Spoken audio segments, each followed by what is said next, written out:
I want to start off this podcast with sending out my thoughts and prayers to the family of Shige Hattori. Shige Hattori passed away on Saturday morning in a car accident. He was a guy who in 1990 left Japan, his home country, to pursue a career in racing. He moved to North Carolina, raced in IndyCar, the Craftsman Truck Series, won, I believe, a couple of Craftsman Truck Series races, and then started his own team, Hattori Racing, in 2008, and eventually became a Craftsman Truck Series championship winning truck owner. A sad day for the NASCAR world, and my prayers are out to Shige Hattori's family during this very tough time. What up, y'all? Welcome to the Rolling By Podcast. I'm your host, Zach Moore, here to talk everything from Darlington Throwback Weekend. Wow. Brandon Jones wins the Xfinty Series race. Denny Hamlin wins the Cup Series race. Throwback Weekend, there's been a lot of talk about, Throwback Weekend, the future. Has it lost its prestige? Should they keep doing it? There's going to be no fan questions. No one threw down a fan question, so that will be what we'll be talking about. I'll give you my thoughts on the future Throwback Weekend. But we're going to start off with the Cup race and then talk about the Xfinty Series race. Let's get right into it. Denny Hamlin gets his 56th career Cup Series win. It came down to a late race pit stop, late race caution. The Denny Hamlin's pit crew made it happen. The fastest stop on pit road when they needed to have the fastest stop on pit road. And Denny Hamlin got out front, led the race off pit road, and sealed it with the final two laps. Really cool to see the pit crew have a big factor in who won that race. That race it came down to, there was so much happening in that race, but it came down to the pit crews. I believe the stats, if I have it, I think according to NASCAR and VA Racing Insights, Denny Hamlin's crew had a 9.42 second stop. That was faster than Byron's, Ryan Blaney's, and Tyler Reddick's. So that's just really cool. I know some fans are not the biggest fan of having a pit crew have such a big impact, but that's just kind of the era we're in now. With the cars being so close on speed, there's only so much you can do on the racetrack, and really your pit crew is the only person that can lose you spots and also could gain you some spots. And they gained Denny multiple spots.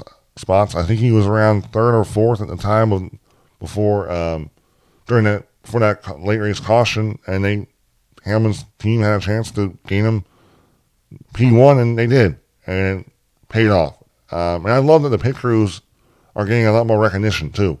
I know Joel Jackman for Denny Hamlin's team was getting interviewed, and there's a new technique they were showing this past week. I just love that the pit crews are getting a lot more recognition because, look, man, those guys are absolutely incredible athletes. They had, most of the pit crew guys had dreams and goals to go pro in other sports, and things didn't work out. So they found another opportunity to show off their athletic ability, and they're able to do it in NASCAR. And it's really cool that they get a big impact in who wins races. I know some people, like I said, may not like it, but I think it's really cool. These guys put a lot of hard work in to be good at this stuff. And I think a lot of drivers, they may, tear into their pit crew when they don't do well, but I bet you they are very thankful when they put down good pit stops. And I know for sure Denny Hamlin was very happy for them to put down a fast pit stop. He gave them all the credit. So this win was on his pit crew. Last week, Denny Hamlin dominated that race. This week, it came down to a late race caution, and Denny Hamlin's pit crew made it happen when it mattered most. But to talk about the Cup race in a more fuller extent, William Byron, oh my gosh, dominated this race. Some stats from this race: 8 cautions for 45 laps. The time of race was 3 hours and 21 minutes, and only 4 lead changes. The reason there was only 4 lead changes was because of William Byron. He led 243 laps. He was on the pole for this race. He led from lap 1 to lap 243. There was a total of 293 laps. So he led 3/4 in this race, man. But early in this race, Kyle Larson, the coolest paint skin of the weekend, spins out. He was racing side by side with Joey Logano, and he just got loose. Exiting turn 2, there's a big bump there, and he made front end damage. He was done from when it comes to the competitive standpoint. The new DVP rule, damaged vehicle policy, allows them where as they get the car fixed, they can go back out there as long as they make minimum speed. Well, they spent 160 laps in the garage, and then Larson got back out there and made minimum speed. He didn't have much going for him when he got back out there until the end of this race, where he had a big impact on how this race unfolded. We'll talk about. But, Byron won both stages. Couple of cautions. Carson Osvar had an eventful stage 1. He spun out because of a flat tire. He wrecked himself, kind of turned himself into the wall. Also, when he was trying to hold off William Byron, who was trying to lap him. He kind of got squeezed up there by Byron, and then he thought he was clear to Riley Herbst. He was not. So Carson Osvar kind of wrecked himself there. Just kind of racing deal there, but Byron was really trying to get around lap traffic, because when Byron got to lap traffic, he got really slowed down, and that allowed second place and third place guys to kind of get to him. But Byron was able to hold them off for both stages. And then stage 2, the big thing from stage 2, we're halfway into stage 2. This is the beginning of green flag pit stops. And Brad Keselowski, he makes his pit stop, but then has a loose wheel. The lug nut comes off. He gets sideways. The wheel stays on. He has a flat tire, but he gets sideways, almost like overcorrects it, and almost gets into a couple other cars driving by. Well, this lug nut comes off, and this is on lap 135. They threw a caution for the debris on lap 39. And like I said, this is during green flag pit stops. They threw the caution for debris, which was Brad Keselowski's lug nut that rolled down near the apron near turn 4. And Eric Jones was livid because, NASCAR usually tries not to throw cautions. Things that would be cautions at this point in the race, they don't usually throw it here because they don't want to screw up the green flag cycle. And, 4 laps went by and NASCAR didn't do anything. Brad limped his car the whole way around the pit road, no caution, no nothing. And then NASCAR waits 4 laps later to finally throw a caution for a lug nut that was on the racetrack, which they probably could have threw it right when Brad got sideways. Because that probably would have been a caution with 5 laps to go, but it wasn't here. And Eric Jones was on the radio, because Eric Jones was going down pit road right when this caution came out. And I believe he went down pit road when it was closed. That's a penalty. He's starting the back of the pack because of that. Excuse me. He said, according to Eric Jones, "What the F, NASCAR, are we effing doing? A car wreck and we don't throw it, limping around, and now there's nothing out here after hitting pit road right after lane change." Yeah, I would be mad too, because NASCAR, I think, should have threw it right when Brad got sideways and lost the lug nut. They waited 4 laps, and it screwed a lot of guys, but it also benefited some guys. It benefited Joe Gibbs Racing, because Joe Gibbs Racing at that time did not make their pit stop yet, and they were running outside the top 15 at the time, all 4 of them. Well, they're able, because a bunch of cars were 1 lap down, and were not able to get their lap back, because the leaders were still out front, still leading, or not still out, the leaders did not pit yet. I believe Ryan Blaney and Tyler Reddick both pitted, but they were able to get their lap back quick enough because those new fresh tires make a big difference. But I believe Ryan Preece and Chris Buescher, both guys running in the top 10 that made their pit stops, I think had to take the wave around. So yeah, that really just put the race upside down. And that allowed Joe Gibbs Racing, like a Denny Hamlin, Christopher Bell, and Ty Gibbs to then end up finishing stage 2 in the top 10 and get points. Chase Briscoe was really good stage 1, but then fell off a cliff near the end of stage 1 and was never able to regain just speed. I don't know what happened to him. He just kind of fell off. I don't know if the setup. But yeah, that was really the big thing then from stage 2. And then stage 3, man. This is where it gets wild. We had an early incident there in stage 3. Looked like it was a racing deal there. The 21 and the 45 made contact.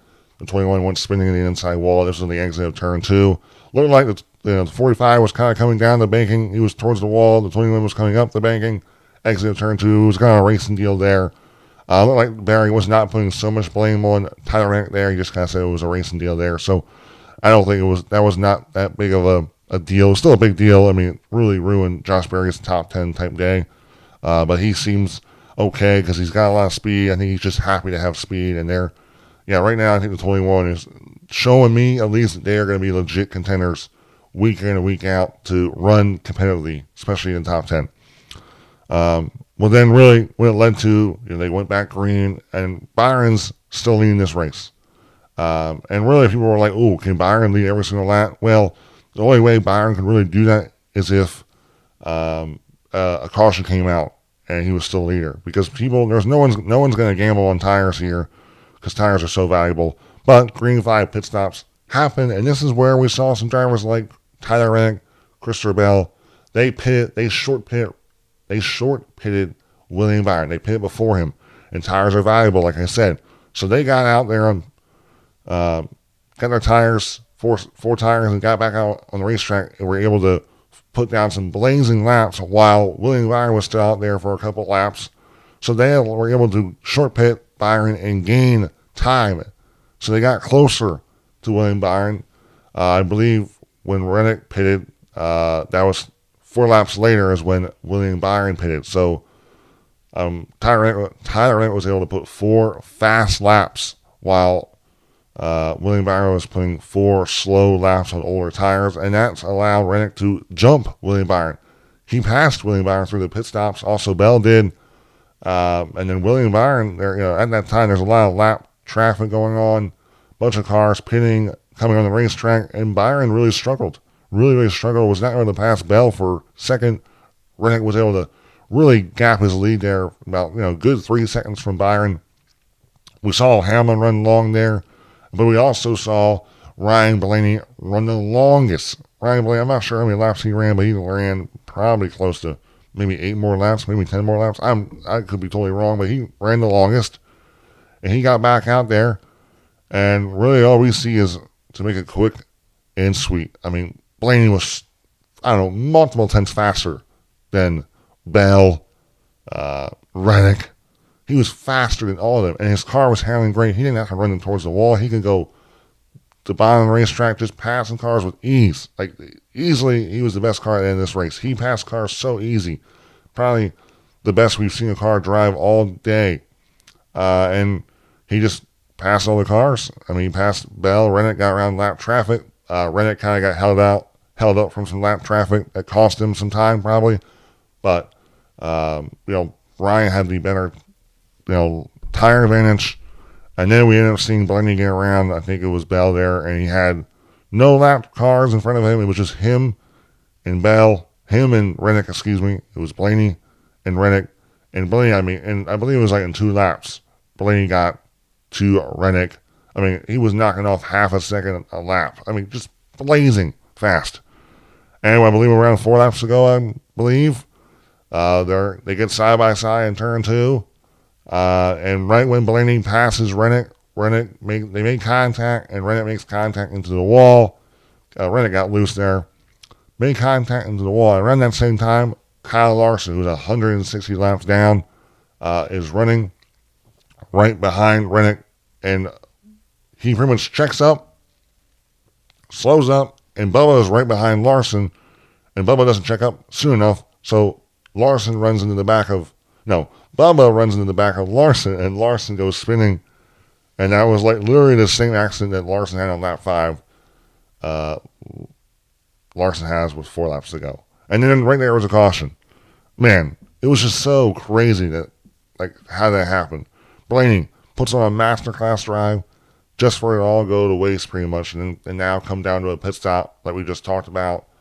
Blaney had a very poor pit stop compared to 11. Lawson, I think, he came in there first. I think he came out of there 4th. Like I talked about, pit stops, Hamlin capitalized. They beat out William Byron there, who had the number 1 pit stop, and Denny took the lead and finished it off in the green-white checker. Hamlin led the final 2 laps to seal it. Denny Hamlin wins his 56th career win.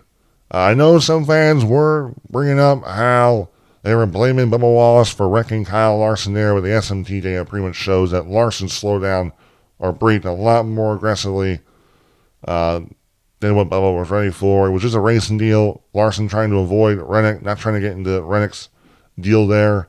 But I know, in a way, it's not a great look because NASCAR came up with this new DVP. Usually when you were in accidents and you couldn't keep it going, keep rolling, NASCAR would say you're done. Well, now they want to give these teams a chance to fix it. And I guess you could say that a car that was on the DVP had an impact in who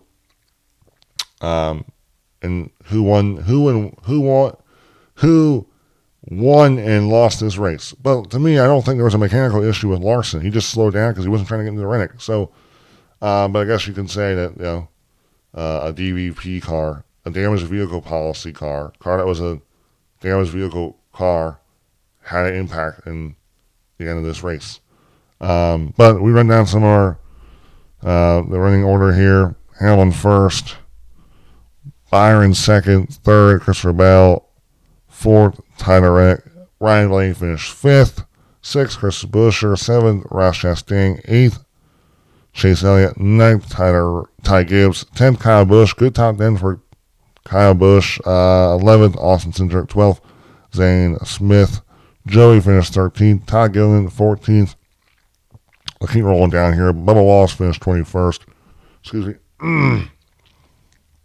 I'm trying to think. Yeah, Kyle Larson, finished 37th. Alex Bowman finishing 35th. I don't know what happened. I don't know what's going on with Alex Bowman here, man. Finishing 35th. He didn't qualify great and just ran in the back. I don't know what is going on there with him. Brad Keselowski, at the time when Brad wrecked there, got sideways because of the loose wheel, he was running 6th before those green flag pit stops. Brad needs to find something for sure because he's had speed, but just mistakes from his team have cost him, I feel like. That was really noticeable ones from the finishing order. Like I said, Byron led 243 laps. Denny only led 10 laps. Denny did take the lead there. He did second to the lead there, I believe, when Byron gave it up there halfway through stage 3 there. Rennick led 42 laps when he was out front there, and Blaine led 2 laps. So that was kind of the cup race in a nutshell. Hopefully you guys could kind of understand what I was speaking there. I don't know. But then, the Xfinty Series race, like I talked about, Brandon Jones won that race. We saw Ross Chastain, Chase Elliott get into it. We saw Ross get into Bell. I felt like Bell was probably the best car in the beginning, but overall the best car was Justin Allgaier. He led, I believe, the most laps. He led 56 laps in this race. We saw some tire strategy at the end of stage 1, which then led to Harrison Burton winning the stage because he chose to take tires, and he passed Justin Allgaier for the lead. Justin was still on his tires he started the race with. Some tire strategy there that led to winning stage 1. Stage 2 was dominated by Justin Allgaier, just straight domination. And then I also want to say stage 3 was Justin Allgaier's stage as well, but then he had a bad pit stop. And that's then kind of what led then to giving Brandon Jones an opportunity there. He raced Chase Elliott hard there for the lead. We also saw, Ross was also battling up there for the lead too at times. Elliott finished second in this race. He was kind of in the mix there, but never was able to really gain control of this race to really try to stretch the lead there. But overall, I think this race was solid. Definitely, you weren't really hearing about passing being hard, but tire strategy. I think they only had like 4 or 5 sets, so it made it interesting when you use those sets. And you do have some drivers kind of gamble, like Harrison Burton did gamble at once with older tires and didn't really work out for him. I'm trying to think where Harrison Burton finished. Yeah, Harrison Burton finished 13th, I believe, because of that.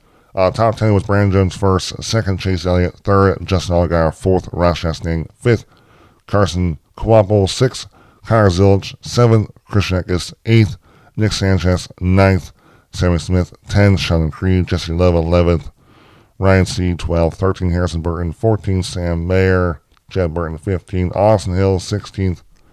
Yeah, Austin Hill did not have the speed that we're accustomed to seeing for him, especially at Darlington. He's been a guy who has competed 4 wins here at Darlington. Didn't work out in his favor, I guess.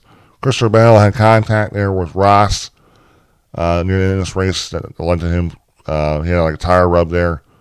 And I believe that's what led to him finishing 25th. Justin Allgaier, where did Justin Allgaier finish? Yeah, Justin Allgaier, even having that bad pit stop there that cost him to lose the lead there, and I think he followed back a couple spots. He's still able to run back up to third. That's just how fast he is. Justin Allgaier, to me, is still the guy to beat. I think he's the favorite. He's so fast every week. If their team just doesn't make mistakes, they're going to win a ton of races this year. Just stinks. But, I did enjoy seeing Rasta run in the Junior Motorsports car. It was kind of cool to see him run in the Junior Motorsports car. I really enjoyed that. And Chase also. I think this week in the Xfinity Series race, I think, no, I'm actually not sure. I think Larson is running the Xfinity Series race at Bristol. I'm not exactly sure. But yeah, that was kind of the Xfinity Series race in a nutshell. Brandon Jones led 24 laps. Ross Chastain led 56 laps. Ross Chastain led 21 laps. Justin Allgaier led 56 laps. Harrison Burton led 12 laps. Christopher Bell, like I said, was really good at the beginning of this race. Led 27 laps. That was, really a Xfinity Series race. Now, we get to our final topic of the day, the Throwback Weekend.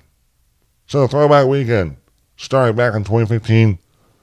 It was pretty much meant to allow teams to run throwback iconic paint schemes to legends of the sport, or any paint scheme that was a throwback to them or had any significant meaning to them in their racing career. We've seen drivers throw back to themselves, a mentor to them, another driver that drove the same number or car. It's been, to me, really great. I mean, there's been a lot of good years. But now drivers feel like, I think only this year there was only like 19 cars that did a throwback. There was a lot of great throwbacks, from a Dale Earnhardt throwback like Austin Cindric. We had Kyle Larson throwback to Terry Labonte. We saw some great throwbacks in the Xfinity Series. A lot of good throwbacks. There was still, I would say the Xfinity Series did the best job when it comes to throwbacks.